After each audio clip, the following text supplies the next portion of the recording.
Some children of the senior Iranian officials are already in the U.S., either studying or working. Are these individuals going to be deported according to the proclamation? Well, the proclamation is not retroactive, it's forward-looking, and it's a policy that we put in place that we think is being responsive to the Iranian people. You have members of the regime and their elite who sometimes come to the United States and they take advantage of our educational opportunities, entertainment, cultural advantages the United States has. But the Iranian people themselves don't get to often enjoy these. And so what the president decided to do was to sign a proclamation that prohibits the entry of senior regime officials and their immediate family from coming into the U.S. So that this is a regime that has been really disadvantaging its own people for many years. And we thought it was important to stand with the Iranian people and to put an end to this. The proclamation itself does explain the reason for this decision. But at what seniority level has this been determined for? How far down the chain of command does it go? Well, it's senior regime officials, and we have a lot of discretion on how to define that, and we intend to be very expansionist in our definition of that. But I won't go into specific names, but it is senior regime officials and their immediate family, and we intend to be very liberal in our application of it. I see. The ban, as you mentioned, extends to immediate family. Could you also explain the immediate family, where the line is drawn? For example, someone may have an uncle, for example, among the senior commanders of IRGC. Would that apply to him? I think in this case, the immediate family is spouse and children. And that would be the immediate family of a senior regime official. So very probably in this case, the senior Iranian male official, his wife, and their children would be denied. They will not be allowed entry. Have any designations been made yet? I don't know if we've done that yet. I'd have to check with our consular affairs office to see if any have been done yet. It very well could be. I just simply don't know. I see. The proclamation says suspension and limitation. Would you also explain that? Well, I think the suspension is the word to focus on, that we are suspending entrance into the United States for regime officials and their immediate family. And that really is. We intend to rigorously enforce this in the same way that we've rigorously enforced enforcing our sanctions. And so we intend to enforce this rigorously and to send a message that the regime, this is a very hypocritical regime. And for example, you see it in the case of social media.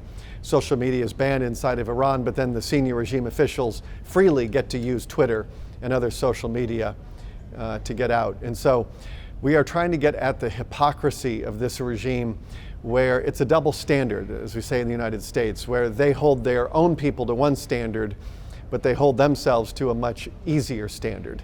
So we're going to make it much harder for this to take place. So this is basically a ban on the entry of senior Iranian officials? Well, we are suspending the entrance. This is really something which is, I would say, as much about the immediate family, because we are aware of the stories of children of regime elite who are enjoying the advantages that are denied to the Iranian people, and they enjoy them here in the United States.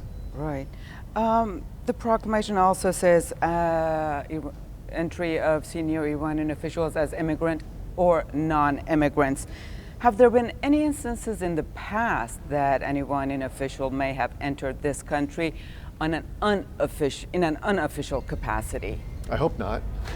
Okay. I mean, typically if we have obligations, for instance, with the UN or the World Bank, when there are Iranian diplomats who need to conduct business that pertains to a multilateral organization, the United States has an obligation as a host country to facilitate the entrance of that. And so there may be exceptions made discreetly for diplomatic things. We had to issue visas, for example, for the Iranian delegation to visit the United Nations for the last UN General Assembly. But outside of those cases, where there needs to be, where we have an obligation to facilitate diplomacy as a host country for international organizations, this is something which we'll rigorously enforce. Sure. Um, Also, the proclamation excludes any lawful permanent residents. Some senior Iranian officials and their children have green cards. They're permanent residents. They may be. So does this apply to them at all? Well, as I said, this is going to be, it's not retroactive, it's going to be forward-looking from the date, it'll be effective from the date that the President signed the proclamation, which was last week. So it will deal with everything going forward. As the senior representative of the State Department for the Iranian affairs, you've been in contact with the Iranian diaspora, you're involved and you know of in the social media what people are talking about. The Iranians have been asking the U.S. to deport those Iranian, either their children or the non-adults who are already here. You're saying that this is not retroactive, but so this is not necessarily in response to the Iranian people's call. Well, it is in response to the that we do see stories about children of the regime elite, whether it's in the United States or it's in other parts of the world, enjoying the benefits that the regime denies its own people, right? So we've seen this also in communist regimes like in the Soviet Union. This was a regular thing. So we also see it in the case of Iran. And we do want to be responsive to it. We don't want the regime officials and their family to take advantage of things like the cultural benefits, the educational benefits, the entertainment benefits that the Iranian people then are denied. And so this will make a difference.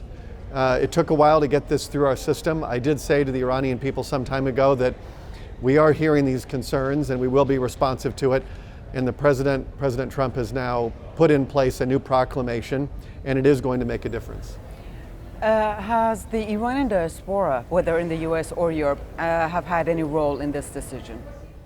Well, I meet with the Iranian diaspora around the world. I see them on a regular basis. I saw many last week at the United Nations on the margins of the General Assembly.